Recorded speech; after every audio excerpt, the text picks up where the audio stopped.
Կղզիները միշտ գրավիչ են, դրանց էկզոտիկ միջավայրը, չքնաղ բնությունն ու շրջապատող ջրային ավազանը ստիպում են երազել կյանքում գոնե մեկ անգամ որևէ կղզում հայտնվելու մասին, բայց ոչ Քեյմադա Գրանդիում։ Բրազիլիային պատկանող այդ կղզին համարվում է մարդու համար ամենավտանգավոր վայրերից մեկն աշխարհում։ Դուք անհապաղ կձերբակալվեք Բրազիլիայի ռազմական ուժերի կողմից, եթե փորձեք այցելել այդ կղզի, սակայն նույնիսկ եթե ձեզ հաջողվի հասնել այնտեղ, ապա հազիվ թե ողջ մնաք։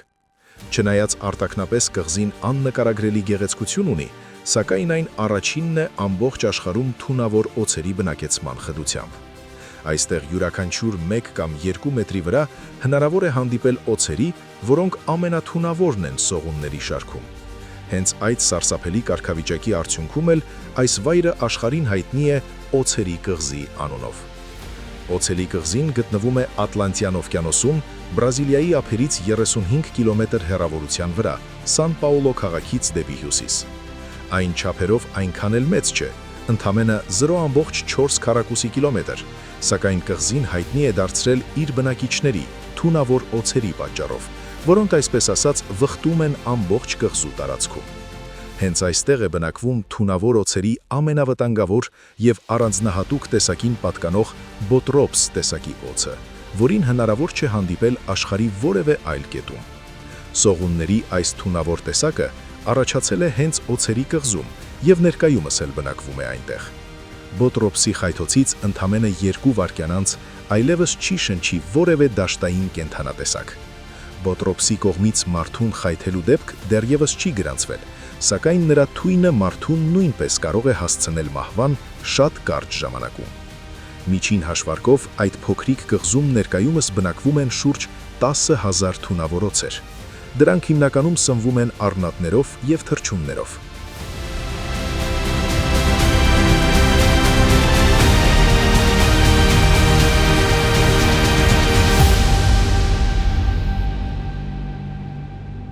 Օձերի կղզում օձերը բնակվում են ոչ միայն բուն հատակի վրա, այլև նաև ծառերին։ Ասում են, որ կղզում ամեն 1.5 մետրի հեռավորությամբ միշտ որևէ թունավոր օձ կա։ Բրազիլիայում հայտնի լեգենդ կա այն մասին, որ կղզում օձերը հայտնվել են 100 տարի առաջ ծովահայների միջոցով, որոնք այդ կղզում թաքցրել են իրենց գանձերը եւ դրանք պաշտպանելու համար այնտեղ են թողնել բազմաթիվ օձեր։ Ոմանք նույնիսկ փորձում են գնալ այդ կղզի հենց այդ գանձերը գտնելու նպատակով, սակայն բրազիլացի հետազոտողները ավելի հավանական տեսակետ ունեն։ Ըստ նրանց, կղզին առաջացել է շուրջ 10,000 տարի առաջ Ատլանտյան օվկիանոսի մակարդակի բարձրացման հետևանքով։ Տեսորականորեն կղզին եղել է Բրազիլիայի մի պարծ, բայց բարձրացած ջրերը պատճառ են հանդիսացել, որ այն առանձնանա Բրազիլիայից, ինչից հետո կղզում ժամանակի ընթացքում ձևավորվել է սեփական բնությունն ու կենսական աշխարհը։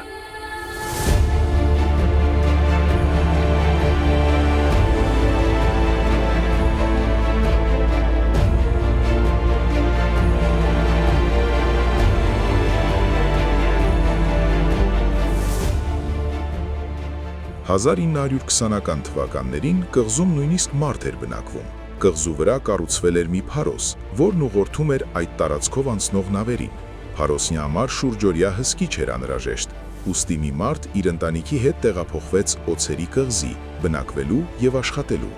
Նրանք ապրում էին հենց փարոսի ներսում, սակայն դա երկար չտևեց։ Մի օր մի թունավոր օձ ներխուժեց փարոսի պատուհանից դեպի ներս եւ փորձեց հարձակվել բնակիչների վրա։ Նրանք հենց այդ պահին անվերադարձ լքեցին Օձերի կղզին։ Այս պահին փարոսը աշխատում է ավտոմատացված ձևով, հեռավար կառավարումով տեղի ռազմական ուժերի կողմից։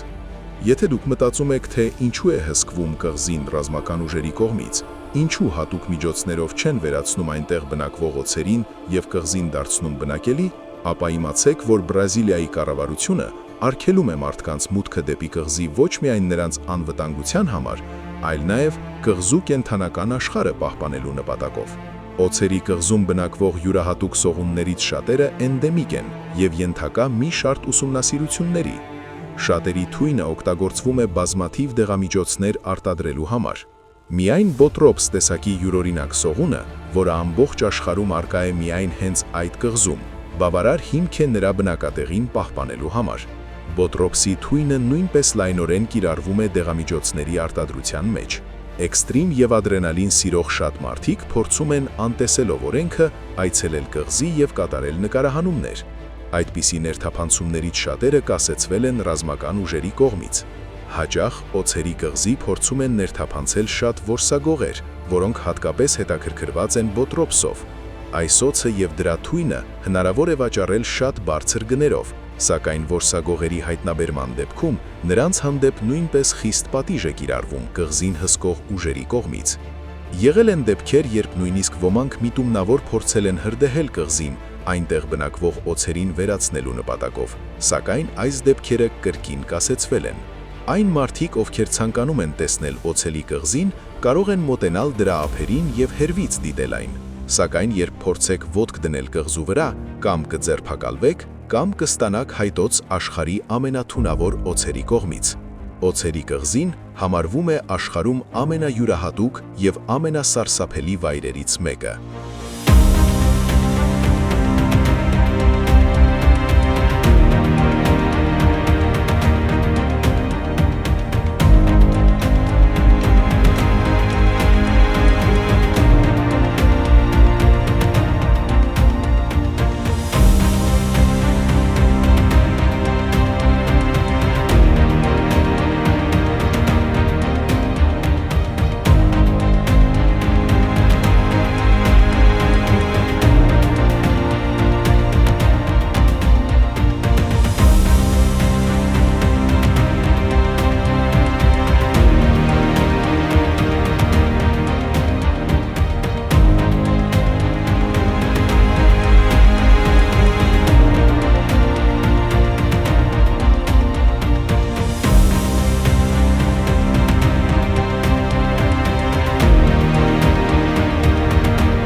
Մի մոռացեք հետևել մեզ Facebook-ում, ինչպես նաև բաժանորդագրվել մեր YouTube-յան ալիքին։